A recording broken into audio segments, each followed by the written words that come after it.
Sejam todos bem-vindos ao curso de qualificação para trabalhadores de saúde sobre o coronavírus.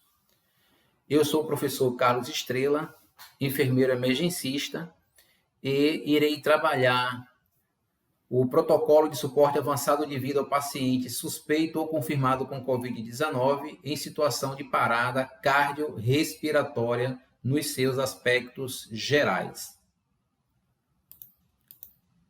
O protocolo de reanimação, ele foi produzido aí pela Associação Americana de Cardiologia, e aqui no Brasil, as seguintes instituições: Associação Brasileira de Medicina de Emergência, Sociedade Brasileira de Cardiologia, Associação de Medicina Intensiva Brasileira, Sociedade Brasileira de Anestesiologia e a Associação Médica Brasileira, traduziram esse protocolo e nos passaram aí as diretrizes para que nós possamos abordar.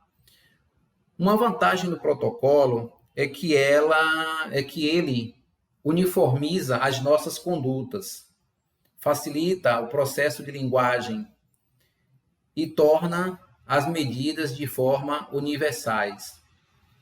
Isso é muito bom porque dinamiza e, ao mesmo tempo que orienta as condutas.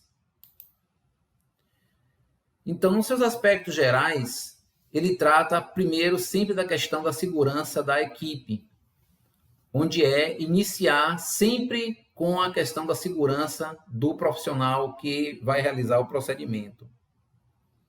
Tá?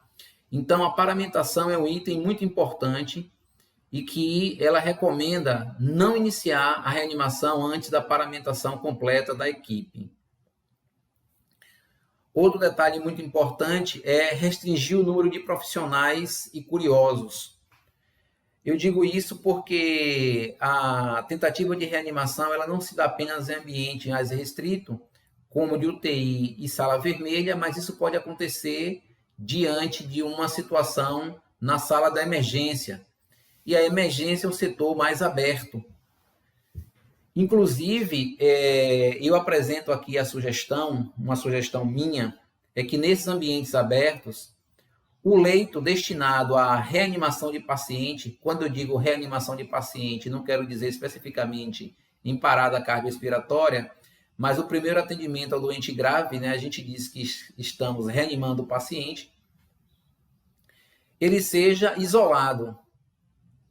Isolado de que forma? Que se tenha um isolamento plástico que possa ir do teto até o chão. Biombos não vão resolver apenas o isolamento.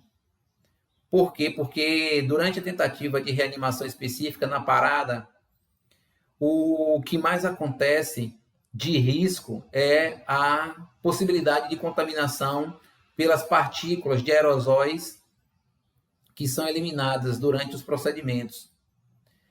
Portanto, o número de profissionais ele deve ser reduzido e também afastar a questão de curiosos. Como eu falei na unidade de emergência, por ser aberta, alguns curiosos eles podem se aproximar para visualizar a tentativa de reanimação.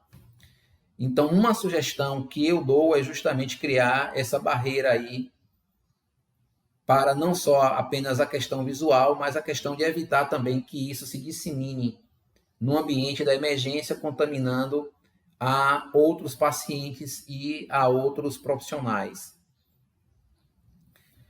Deve ser comunicado a todo profissional que chegue para ajudar na tentativa de reanimação que se trata de uma possibilidade de um paciente COVID. O local de reanimação adequado.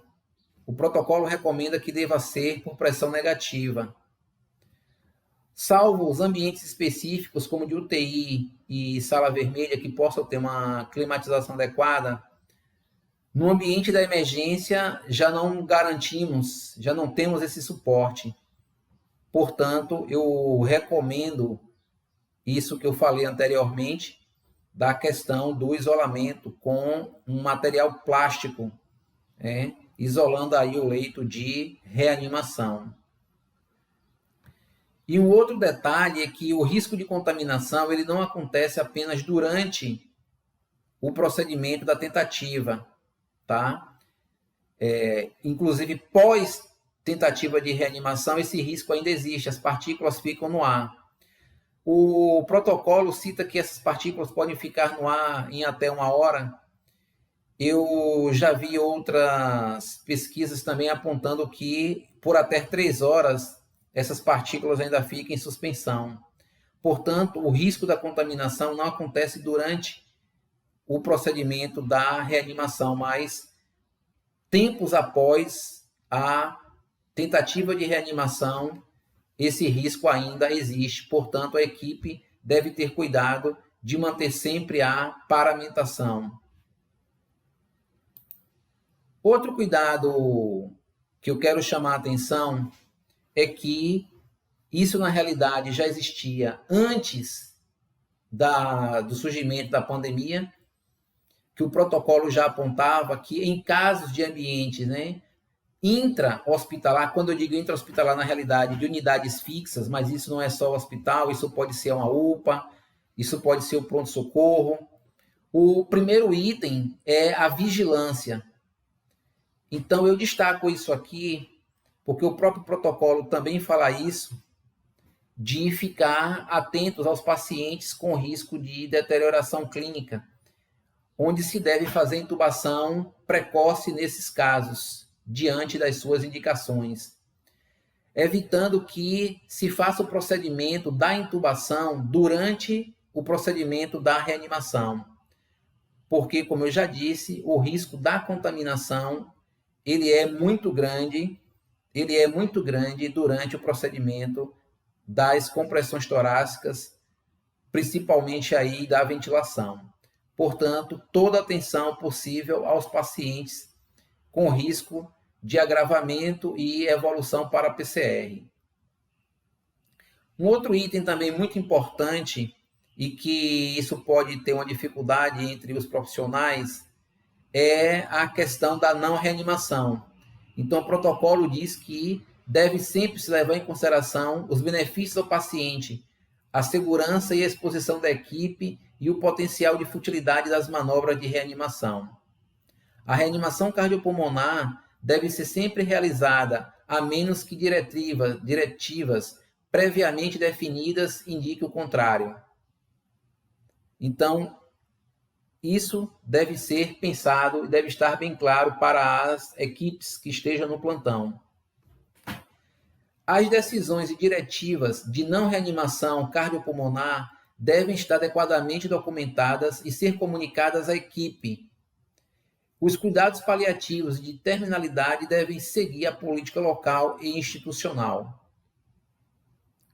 Então, são critérios que nós devemos levar em consideração antes do surgimento da necessidade de reanimar ou não o paciente, e que as equipes elas estejam todas cientes da condição de possibilidade da não reanimação. Eu agradeço aqui, encerro essa primeira parte e até breve.